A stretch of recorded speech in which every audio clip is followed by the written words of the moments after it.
La historia nos pertenece, nos otorga elementos para comprender el presente y, por lo tanto, actuar conscientemente en él.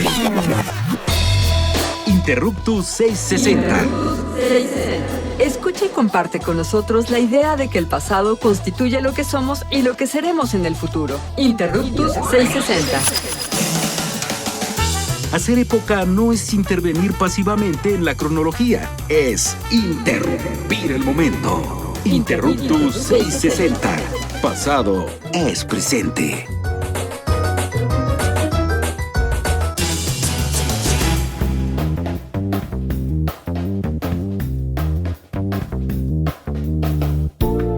Hola, muy buenas tardes, días, noches. Les damos la bienvenida a una nueva emisión de Interruptus 660, Pasado es Presente, su programa de divulgación y reflexión sobre historia en Radio Pública del IMER. Y bueno, pues en esta ocasión tendremos un tema bien interesante, la muerte en la época prehispánica, a propósito justamente del Día de Muertos. Pero antes quiero pasar a saludar al resto del equipo de Interruptus, así que Carla, ¿cómo estás? Hola, Misael, pues yo muy bien, muy contenta como siempre de estar aquí en este espacio de reflexión del presente con perspectiva histórica. Emiliano, ¿cómo estás? Hola amigos, hola a todas y a todas las personas que nos están escuchando en radio y en las plataformas de internet, y también estoy muy contento de estar en esta emisión dedicada al Día de Muertos, como ya dijo Misael, y pues nada, vamos a adentrarnos en el tema. Así es, y bueno, pues hoy tenemos como invitado a nuestro querido amigo y colega, el maestro Omar Rashid Yassin Álvarez. Él es maestro y doctorante en Historia y Etnohistoria por la HHH y Santa Escuela Nacional de Antropología e Tres Historia. veces honorable. Exactamente. Y profesor también del Instituto de Artes de la Universidad Autónoma del Estado de Hidalgo, especialista en análisis de documentos pictóricos de la época prehispánica. Así que te saludo, Rashid, ¿cómo estás? Un saludo hasta Hidalgo. Bienvenido a Interruptus 660. Hola, con un gran placer de estar aquí acompañándolos y con gusto de saludarlo. Vientos, pues bueno, estamos en el mes de los muertos todavía, el mes del Día de Muertos o de Todos Santos, también como se le conoce en varias partes de nuestro país. Así que el tema que viene pues está muy a tono, y para iniciar la conversación quiero pedirte que nos platiques cómo era la idea de la muerte en los pueblos nahuas prehispánicos. Bueno, es bastante difícil de hablar sobre este tema porque es un entramado simbólico que ha creado toda una cosmovisión que en este proceso a mí me gusta llamarlo la cosmovisión de la muerte, ¿no?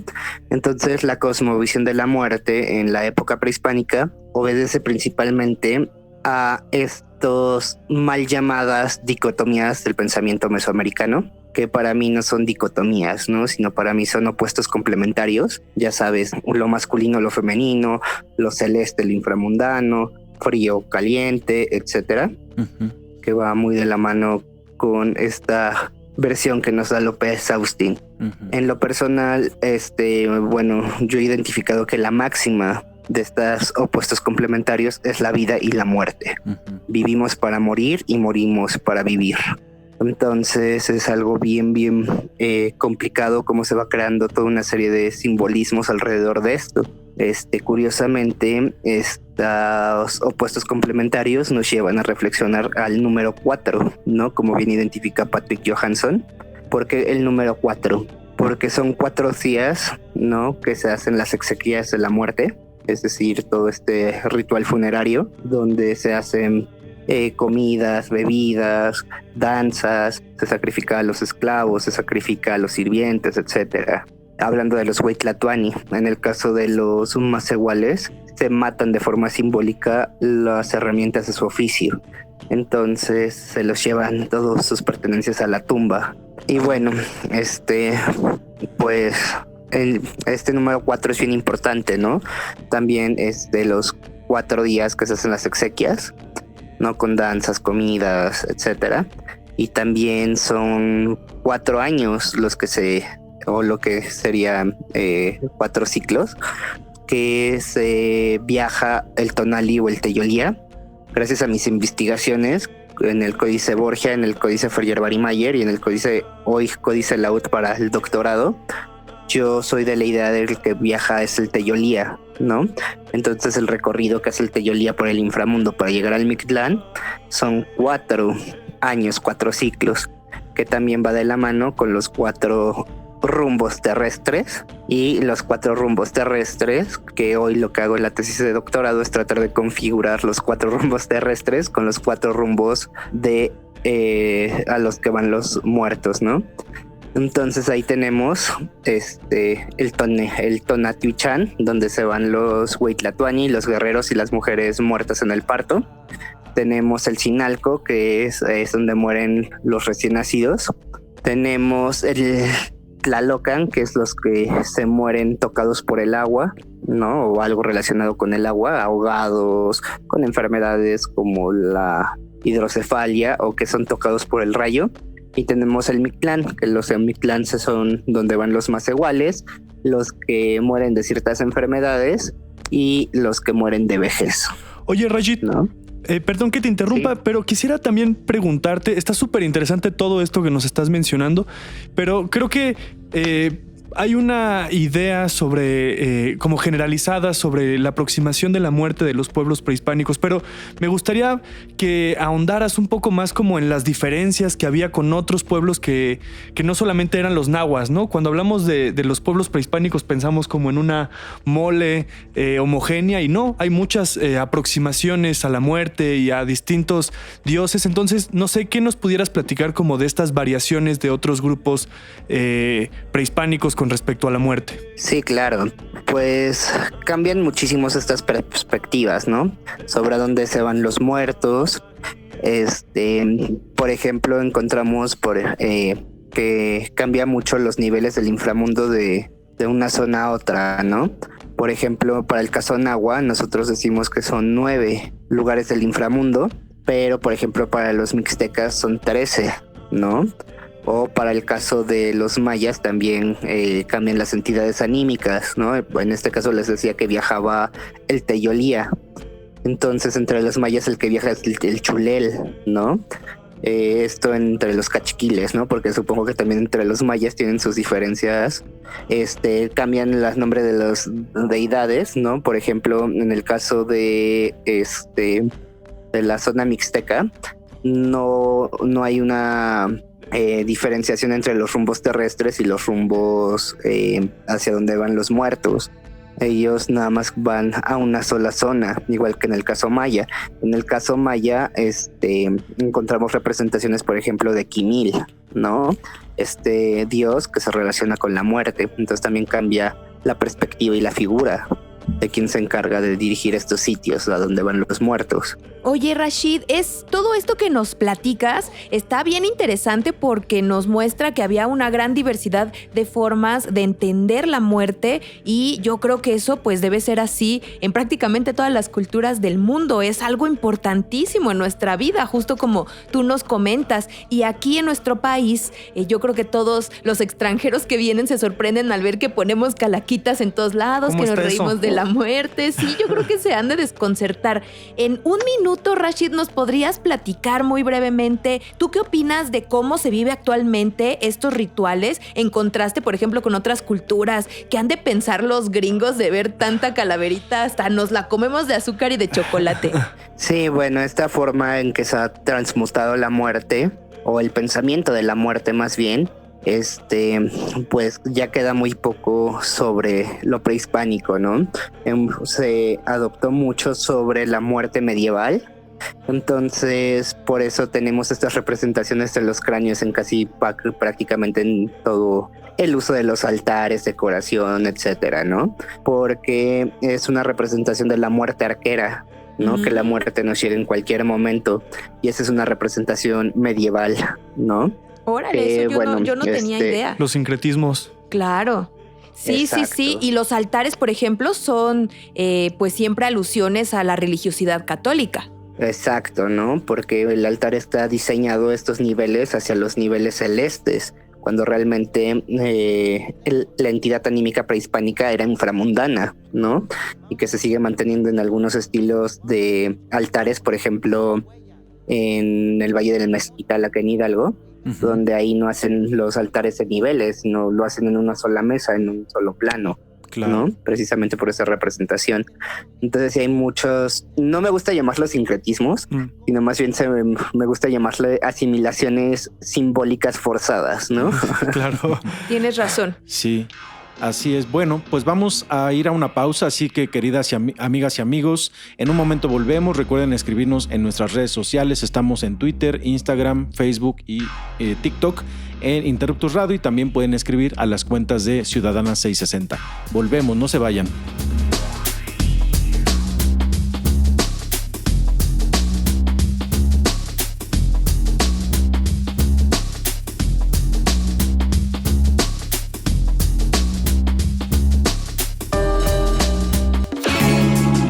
La historia es nuestra, porque la hacemos todos los días. En un momento continuamos. Interruptus 660. Pasado es presente.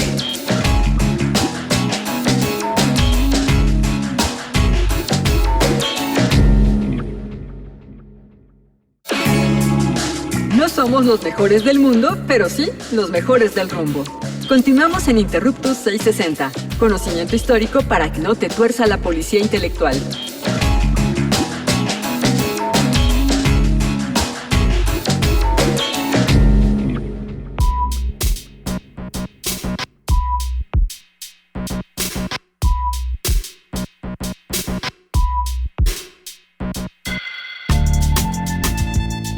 Estamos de vuelta aquí en su emisión de Interruptus 660, pasado es presente, platicando acerca de este tema, la muerte en la época prehispánica, y tenemos el honor de que nos acompañe a la distancia el maestro Rashid Yassin, y pues estábamos platicando de cómo se, conmemoraban, más bien cómo eran los rituales acerca de la muerte en la época prehispánica, y dijiste un concepto, Rashid, que es, distinto al que solemos utilizar, que es este de sincretismo. Es más conciliador, ¿no? Sincretismo es más conciliador, y el que tú dijiste tiene que ver con asimilación forzada. Entonces, fíjate que a mí me suena muy interesante porque también se conecta con el presente. Entonces, ¿qué nos puedes decir acerca de esta diferencia entre sincretismo y asimilación forzada, pero particularmente sobre el tema de la muerte? Bueno, porque yo parto de este hecho de que si hablamos de sincretismo, hablamos de dos culturas que están en un mismo nivel de oportunidades, ¿no? En este caso, acá había una más poderosa que se enfrentó a múltiples culturas que ya existían acá, ¿no? Que no eran homogéneas, que tenían sus propias divisiones políticas, etcétera. Y lo que hicieron fue utilizar una serie de símbolos, por ejemplo, en la evangelización, para poder homogeneizar el pensamiento. Entonces, por eso me refiero con asimilación forzada simbólica. En este caso, en cuanto a la muerte, utilizan muchísimo las representaciones pictográficas de las danzas macabras, de estas pinturas medievales donde había esqueletos, etcétera, y que van a ir evolucionando en el medioevo hasta llegar hacia las muertes arqueras, las muertes con guadañas, etcétera. Entonces, por eso utilizamos mucho esta forma de utilizar los esqueletos, ¿no? Y cómo utilizamos los esqueletos para no mofarnos de la muerte, porque no es como que nos burlemos, pero sí para sentirla más cercana hacia nuestro pensamiento y nuestra ideología como mexicanos. Claro, y yo creo que justamente, además de, como lo comentabas, las culturas prehispánicas eran pues toda una serie de culturas con profundas diferencias y algunas similitudes también, pero evidentemente también los europeos que llegaron venían de una mezcla súper particular. España había sido ocupada por musulmanes durante 800 años y todo el proceso también de reelaboración europea en el llamado Renacimiento. A mí me gustaría preguntarte, Rashid, ¿cómo se entendía esta representación de la muerte entre las deidades, digamos? Ya nos hablaste de esta parte medieval, del tratamiento del esqueleto y la representación de la muerte, pero en la época prehispánica, además de la representación de la muerte con una deidad o dos deidades, ahorita nos platicarás, ¿qué otros elementos tú verías que están presentes en la forma en cómo hacemos el Día de Muerto o Todos Santos en la actualidad, de la época prehispánica? Para empezar, yo creo que las deidades las identificamos muy bien, que es Mictlantecutli y Mictlantecíhuatl. señor y señora del lugar de los muertos, que son los que gobernaban el Mictlán. Si bien Mictlantecutli no es una deidad que esté muy presente, porque tenía otros roles fundamentales. En este caso, Mictlantecutli es el señor del tiempo, junto con Tezcatlipoca, junto con Xiuhtecutli, entre otras entidades, ¿no? Que podemos encontrar estas representaciones. Por ejemplo, en el Códice Borgia está con Quetzalcóatl, y que curiosamente, pues en el mito de los huesos, que bueno, así me gusta llamar al mito que nos narra León Portilla, sobre cómo se crea la humanidad con Mictlantecutli, entonces también es el señor de la vida, porque sin sus huesos no se hubiera podido crear al ser humano. Y no hay nada mejor que para hablar de vida que Mictlantecíhuatl, la señora del lugar de los muertos, que también es una Tzitzimime, pero también es una Cihuateteo. Y también cuando hablo de cihuateteos, hablamos de mujeres diosas o mujeres deidades. Y en este caso, Mictlantecíhuatl es también una diosa madre, ¿no? Entonces Mictlantecíhuatl es la encargada de llevar estas semillitas, estos teyolíes transformados del Mictlán hacia el vientre materno, ¿no? Entonces hay un ciclo que no cierra y que está en un constante espiral, ¿no? Entre vida y muerte. Y estas dos deidades las encarnan.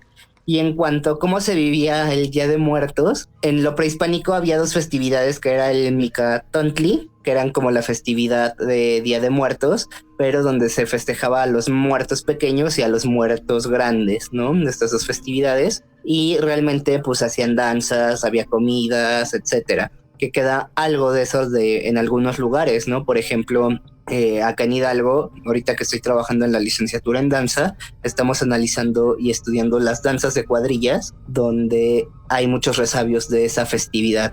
Oye, Rashid, ¿no? justo quería preguntarte sobre eso. ¿Qué podemos ver que permanezca en el tiempo, que permanezca en la actualidad sobre estas ritos, tradiciones, formas de celebrar a la muerte?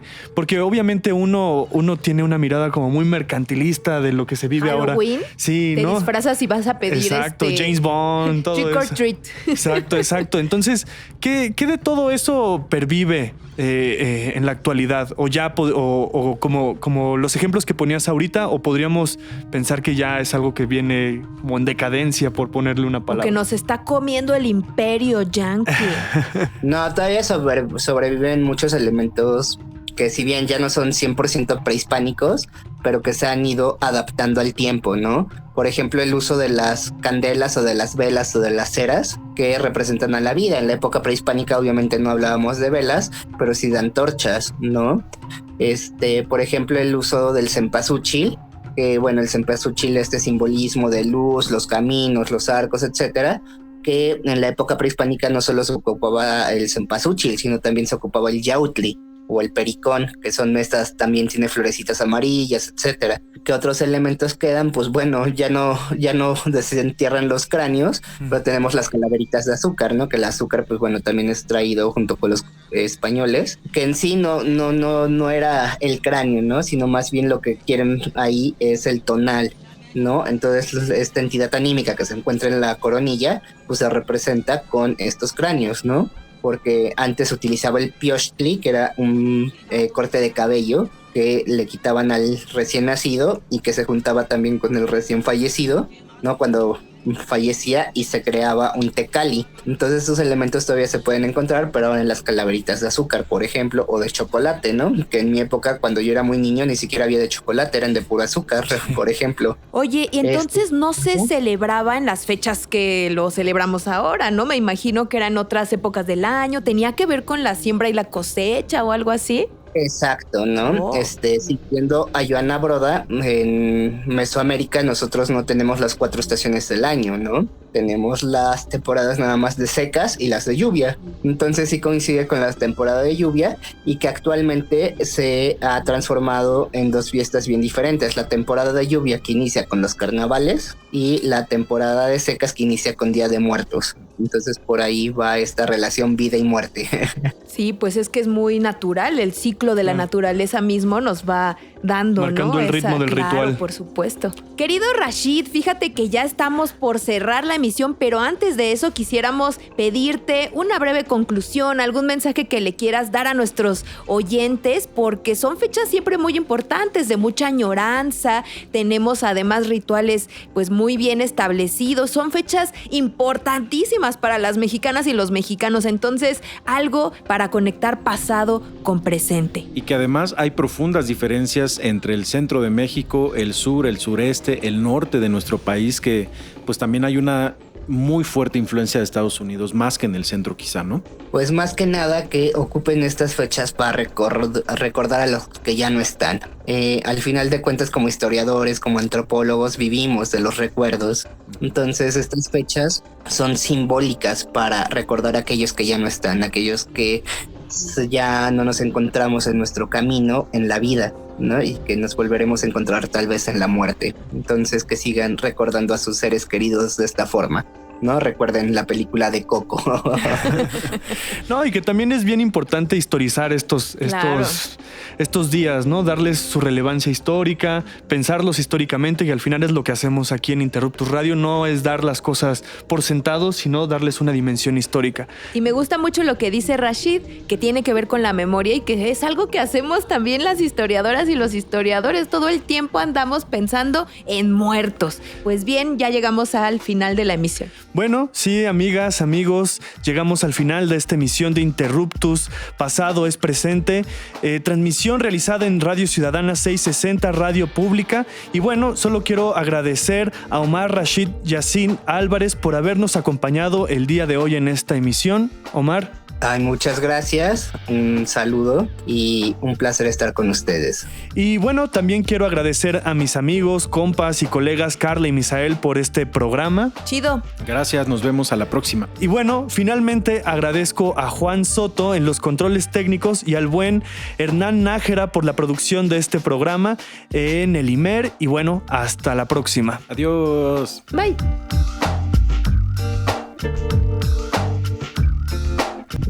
Interruptus 660. Los esperamos la próxima semana para seguir indagando en la diversidad cultural y social de México desde la mirada histórica. Interruptus 660. Porque comprender nuestro pasado es primordial para entender nuestro presente. Interruptus 660. Pasado es presente.